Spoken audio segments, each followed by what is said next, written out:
انبیاء کے پاس. اس لیے نبیوں کے پاس جو درجات ہیں وہ سب سے زیادہ ہے, سب سے ہائی رینک پر ہوتے ہیں اللہ کے نبی. اور ان میں بھی جو سید الانبیاء ہمارے آقا و مولا محمد مصطفیٰ صلی اللہ علیہ وسلم, اللہ نے ان کو سب سے بڑا درجہ دیا, لہذا سب سے زیادہ علم آپ کو عطا فرمایا.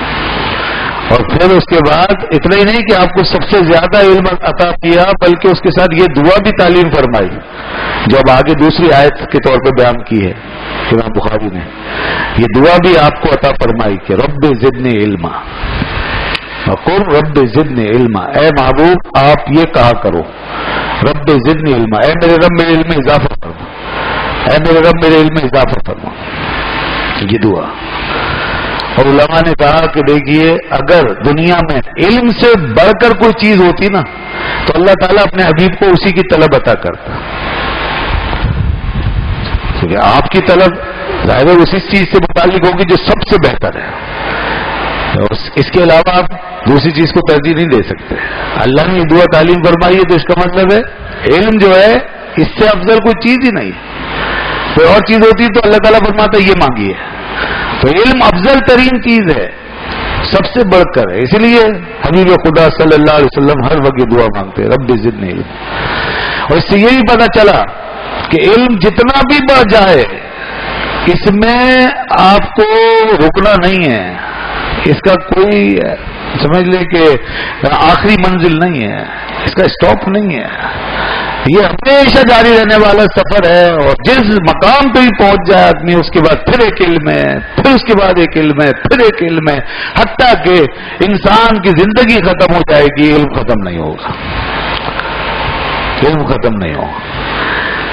تو یہ ایسی دنیا ہے جناب. اسی لیے رسول اللہ صلی اللہ علیہ وسلم نے فرمایا کہ طالبانی لا یشبعانی, دو طلب کرنے والے ایسے کہ جو کبھی سیر نہیں ہوتے. دو طلب کرنے والے,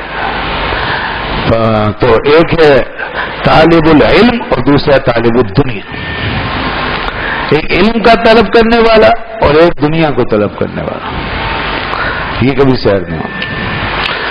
علم کا طلب کرنے والا بھی سیر نہیں ہوتا اور ہونا بھی نہیں چاہیے. دنیا کا طلب کرنے والا تو اپنی حرص و ہوس کی وجہ سے سیر نہیں ہوتا. دنیا ختم ہو جاتی ہے, حرص ختم نہیں ہوتی. دنیا کا پھر اینڈ ہے, انتہا ہے. بھائی کہاں تک جائے گا آدمی؟ فرعون کو دیکھیں, ساری بادشاہت حکومت سلطنت جمع کر کے خدا بننے کی کوشش کر رہا ہے, خدائی کا دعویٰ کر دیا. تو دنیا تو ختم ہو گئی, بادشاہت کی آخری حد آ گئی ہے. اس کے بعد اس کی حرص ہے جو بڑھ گئی اور اسے یہ وسوسہ اور یہ گمراہی اس کو لگ گئی کہ خدا بن جائے وہ. تو دنیا کی پھر حد ہے. انسان حرص کی وجہ سے اس کی حدیں اس کو لا حد سمجھ رہا ہے, لیکن علم کی تو کوئی حد ہی نہیں ہے. علم بے حد ہے. لہذا علم اور ہو کیا رہا ہے آج, جس کی حد ہے اس کی خواہش تو ہماری بے حد ہے, اور جس کی کوئی حد نہیں ہے اس کی خواہش محدود ہے. یعنی دنیا کی حد ہے, اس کی خواہش لامحدود ہو گئی ہے, اور علم غیر محدود ہے, اس کی خواہش محدود ہو گئی ہے. آج علم حاصل کرنے والے کتنے ہیں, علم کے شوقین کتنے ہیں, علم کے دیوانے کتنے ہیں. اب علم کی کا شوق ذوق ختم ہو گیا, اور دین کے ساتھ ساتھ دنیا کے علم کا بھی شوق ختم ہو گیا. یہ ہے علم ہمارے درمیان سے وہ نکل ہی رہا ہے, ادھر سے بھی ادھر سے بھی. حالانکہ علم کی شان ہے کہ جس شعبے میں بھی آپ کے پاس علم ہے آپ اس شعبے میں آگے بڑھ جاؤ گے اور کوئی آپ کا مقابلہ نہیں کر سکے. اس وقت دنیا مادی علوم کی دوڑ میں ہے, تو جس نے اس علم کے لیے کوشش کی وہ اس میں آگے بڑھے ہوئے ہیں. مادی طور پر وہ اتنے دنیا میں آگے نکل گئے کہ سپر پاور بن گئے, اور پھر دنیا پہ مادی طاقت لے کر غالب آ گئے. یہ سب علم کی وجہ سے. مسلمانوں نے یہ راستہ چھوڑ دیا علم کا, لہذا وہ دین میں بھی پیچھے رہ گئے اور دنیا میں پیچھے رہ گئے. دین میں بھی مسلمان غافل ہے اور دنیا میں بھی پیچھے ہے. تو یہ ہمارا حال ہے. اگر ہمیں دین میں آگے جانا ہے اور خدا کے قریب اس کا قرب پانا ہے تو علم سیکھنا ہوگا, اور اگر ہمیں دنیا کا سفر کرنا ہے اور اس میں کوئی مقام پانا ہے تو علم حاصل کرنا ہوگا. پہلے مسلمانوں نے دونوں راستوں میں علم حاصل کیا, دین کا بھی اور دنیا کا بھی, دونوں ساتھ لے کے چلے تو دین بھی ہاتھ میں تھا, دنیا بھی ہاتھ میں تھی. آخرت بھی ہاتھ میں، دنیا بھی ہاتھ میں. اللہ نے یہی تعلیم دی، ربنا آتنا فی الدنیا حسنہ وفی الآخرۃ حسنہ. اے ہمارے رب ہمیں آخرت میں بھی اچھا عطا فرما اور دنیا میں بھی ہمارے لیے بہتری بھلائی نازل فرما. تو یہ دونوں چیزیں دو قسم کے علم پر مبنی ہیں، لہٰذا یہ علم حاصل کرنا ہوگا. مسلمان جب دنیاوی علم کی طرف نکلے تو دیکھیے انہوں نے اس کو بھی کمال پر پہنچا دیا تھا. بڑے بڑے سائنسدان مسلمانوں نے پیدا کیے، حکیم پیدا کیے، دانشور پیدا کیے، فلسفی پیدا کیے، بڑے بڑے اطباء پیدا کیے، ڈاکٹرز پیدا کیے، ماہرین پیدا کیے.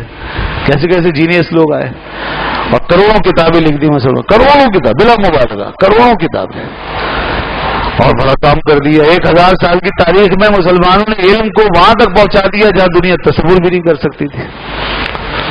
اور پھر اس کے بعد ایسا سوال آیا کہ علامہ اقبال کو کہنا پڑا مگر وہ علم کے موتی کتابیں اپنے آبا کی جو دیکھے ان کو یورپ میں تو دل ہوتا ہے سی پار. یہ حال ہمارا ہوا کہ آج وہ سارا علم یہاں سے منتقل ہو گیا. اور پھر مغربی دنیا نے ہماری ہی یونیورسٹیوں سے، ہماری جامعات سے، ہماری مراکز سے یہ نور روشنی حاصل کر کے اپنے یہاں علم کا اجالا کر لیا اور بڑے بڑے ماہر اور قابل لوگ پیدا ہو گئے. اور سائنس اور ٹیکنالوجی میں ان کا جواب نہیں ہے، کہاں سے کہاں پہنچ گئے. تو کوئی علم کے بغیر تو کچھ بھی نہیں ہے. اور اس سلسلے میں اللہ کے رسول صلی اللہ علیہ وسلم نے اتنی وسعت عطا فرمائی، اتنی وسعت کہ بعض حدیثوں میں ایسا آتا ہے کہ جہاں سے بھی علم ملے لے لو. ایک حدیث تو باقاعدہ چین کے ذکر کے ساتھ بڑی مشہور ہے، اطلبوا العلم ولو بالسین. اگرچہ بعض لوگ ان الفاظ کے ساتھ اس حدیث میں کلام کرتے ہیں مگر یہ حدیث لکھی ہوئی بھی ہے، اور تو داتا صاحب کی کتاب کشف المحجوب میں لکھی ہوئی ہے. داتا صاحب نے لکھی ہے کہ علم حاصل کرو چاہے تمہیں چین ہی کیوں نہ جانا پڑے. دیکھیے علم کی تگودو کی کوئی حد نہیں، جہاں سے بھی ملے لے لو. اور ایک حدیث بڑی صحیح جس پر کسی کا اختلاف نہیں، الحکمت دالۃ المومن حیث وجد اخذا. حکمت مومن کا کھویا ہوا خزانہ ہے، مومن کی کھوئی ہوئی چیز ہے علم اور حکمت. جہاں سے بھی ملے لے لو، آپ کی اپنی چیز ہے، آپ کی کھوئی ہوئی گمشدہ میراث ہے، جہاں سے ملے لے لو. یہ ہے علم سے ہمارا رشتہ. جو علم ہمارا لاسٹ ہے وہ بھی ہمارا ہی ہے، اور جو علم ہمارے پاس ہے وہ بھی ہمارا ہے. اس کو اپنی چیز سمجھ کے اس کی طرف لپ کے آتے. تو علم کا اصول اس طرح ہوتا ہے، ہمیں یہ وسعت دی گئی ہے. اسی لیے تو مسلمان نکلے ہیں. میں کیا کیا مثالیں دوں. البیرونی کو دیکھیں، وہ کہاں سے یہاں ہندوستان آ کر کے ساری زندگی یہاں لگا دی اور اس نے یہاں کا کلچر، یہاں کا سماج، یہاں کا دین، یہاں کی روایات، ہندوؤں کی تہذیب، اس پر اس نے پوری تحقیق کی زندگی لگا کر ان کے معاشرے میں گھس کے. کیسے کیسے لوگ تھے، زندگیاں لگا دیتے تھے کسی ایک جگہ تحقیق کے لیے. اور پھر اس کے بعد اس نے جو کتاب لکھی ہے، آج ہندوستانی کلچر پر اس سے زیادہ مستند کوئی کتاب ہی نہیں ہے. کتاب الہند کے نام سے پہلی کتاب ہے، اتنی مستند. جتنی بھی کتابیں اس کے بعد لکھی گئی ہیں سب نے استفادہ کیا. اس البیرونی کا کمال تھا، یہاں کے بارے میں پوری تحقیق کی. جہلم کے قریب میں گیا وہاں اس ٹیلے کے پاس، ٹیلے پہ بیٹھ کے اس نے پوری دنیا کا قطر ناپا تھا، پوری زمین کی پیمائش کی تھی. بتائیے اس کی میتھمیٹکس دیکھیں آپ. اور جو پیمائش اس نے دی ہے، مزے کی بات یہ بغیر کسی سائنسی آلات کے، بغیر کسی سائنسی سہارے کے، اس نے محض اپنے دماغ سے، اپنے میتھمیٹکس کے ذریعے، اپنی کیلکولیشن سے کام لے کر اس نے جو زمین کو ناپا، جو پیمائش دی ہے وہ تقریباً آج کی پیمائش کے قریب ہی ہے. تو فرق نہیں ہے زیادہ. یہ کیسے دماغ تھے ان لوگوں کے. تو مسلمانوں نے علم کو یہاں تک پہنچا دیا تھا. قرطبہ کی جامعات، بغداد کے ادارے جامعات، نیشاپور میں بنی ہوئی یونیورسٹیاں تاریخی، مصر میں جامعہ ازہر، یہ تاریخ میں وہ نام ہے کہ کبھی تاریخ ان کو بھلا نہیں سکے گی. آج انسانی دنیا کے پاس جو کچھ ہے انہی جامعات سے پھوٹی ہوئی روشنی ہے. اسی کو آگے بڑھایا ہے دنیا نے، یورپ نے، مغرب نے، مشرق میں جو کچھ بھی ہے وہ انہی جامعات سے آیا ہے. بڑے بڑے لوگ گزر گئے. علم نفسیات، علم النفس، سائیکولوجی، انسانی ہیومن سائنسز، اس پر امام غزالی کے بعد سے آج تک ان کے جیسا کوئی علامہ نہیں آیا. میں دعوے سے کہہ رہا ہوں یہ بات. آپ امام غزالی رحمۃ اللہ علیہ کی کتاب اٹھا کے پڑھ لیجیے، دنیا کہاں تک جائے گی. ہیومن سائنسز، انسانی علم سب سے بڑا علم ہے، اپنے بارے میں جانو. آج نفسیات کے حوالے سے کتنی ترقی ہو گئی ہے، باقاعدہ شعبہ ہے. مگر امام غزالی جو کچھ لکھ گئے ہیں مغرب میں ریسرچ ہو رہی ہے، ان کی کتابوں پر باقاعدہ تحقیق ہو رہی ہے. اس وقت بھی علم نفس کا سب سے بڑا امام اور علامہ امام غزالی رحمۃ اللہ علیہ جناب. اور پھر اور بھی بہت سے لوگ آئے، مولانا روم رحمۃ اللہ علیہ کے بارے میں انہوں نے جو کچھ حکمت کے دریا بہا دیے ہیں، ان کے ایک شعر کی تشریح دنیا کرتی چلی جائے، ساری دنیا ختم ہو جائے اور اس شعر کی انتہا نہ ملے. وہ کوئی حکمت وہ بیان کر گئے ہیں، پوری دنیا کو سمیٹ کے چلے گئے ایک ایک شعر کے اندر.